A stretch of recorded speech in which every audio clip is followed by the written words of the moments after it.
6ஆம் தேதி கேஸ் போடுறான், உச்ச நீதிமன்றம் அந்த கேஸ் விசாரிக்கிறது.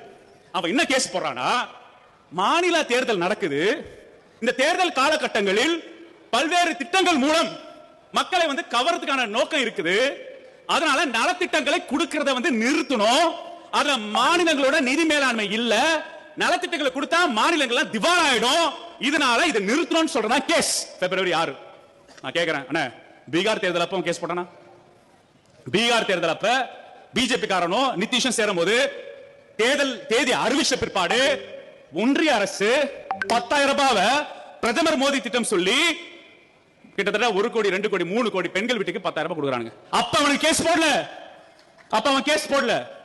மகாராஷ்டிரா இதே சிவசேனால ஒரு கட்சியை பிரிச்சு பிளந்து ஏக்நாத் சிண்டேன்னு ஒரு ஆளை உருவாக்கி பாஜக சேர்ந்து எலெக்ஷனுக்கு முன்னாடி 2 மாசம் முன்னாடி ஒரு திட்டத்தை அறிவிச்சு, அது நம்ம திட்டத்தை காப்பி அடிச்சு திட்டம், மகளிர் உரிமை திட்டத்தை காப்பி அடிச்சு அவன் தேர்தல் ஜெயிச்சாங்க. ஜெயிச்சதுக்கு அப்புறம் 18 லட்சம் பேருக்கு உரிமை தொகை கேன்சல் பண்றாங்க. ஜெயிச்சு வந்ததுக்கு அப்புறம் துரோகம் பண்ணிட்டாங்க. அப்ப அவன் கேஸ் போடல. எங்க கேஸ் போடுறான்? தமிழ்நாட்டை நோக்கி தமிழ்நாட்டு மக்களுக்கு இந்த மாதிரி நலத்திட்ட உதவிகள் போனா பிரச்சனைன்னு சொல்லி கேஸ் போட சதி வேலை பண்றான். டேய் நீ சப்பாத்தி சாப்பிடுறோம்டா, நாங்க பிரியாணி சாப்பிடுறோங்கடா, கறிமீன் சாப்பிடுறோங்கடா, நாங்க நீ எடுத்த வகுப்புல நாங்க பிரின்சிபல்டா, நீ கிளாஸ் ரூம்ல பிரின்சிபல்டா, நாங்க அமைதியா இருந்த தமிழ்நாட்டு முதல்வர் சைலண்ட் கில்லர் என்ன பண்ணாரு?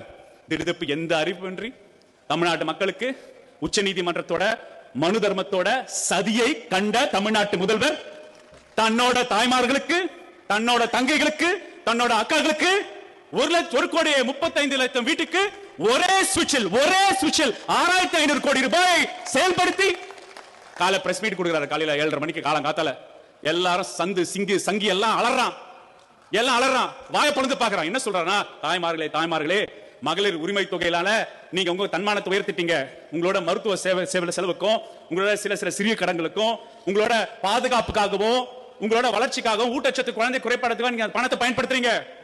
தேர்தல் காலகட்டத்தில் 2 மாசத்துக்கு நிதியை நிறுத்திடுவான். அதை முன்கூட்டி யோசிச்சு வெயில் காலத்துல சர்வதேச நாடுகள் என்ன சொல்றாங்க? கிளைமேட்டிக் ஃபண்ட்ல ஏழை எளிய மக்களுக்கு கோடை காலத்துல நீங்க தாங்க வேண்டும் என்றால் அவங்களுக்கு பணத்தை கொடுங்க, அவங்க தண்ணி பகிர்ப்பாங்க, குடை வாங்கிப்பாங்க, பாதுகாப்பாங்க என்று சர்வதேச நாடுகள் சொல்றான். அந்த சர்வதேச நாடுகள் சொல்றாரு, நம்ம கோடை காலத்துல 2,000 ரூபாய் எக்ஸ்ட்ரா கொடுத்து இனிமேலும் நாங்க ஆட்சிக்கு வந்தால் மாதம் 2,000 ரூபாய் கொடுப்பேன் என்று நம்பிக்கையின் பேரால் இன்னைக்கு நமக்கு கொடுத்திருக்காரா இல்லையா?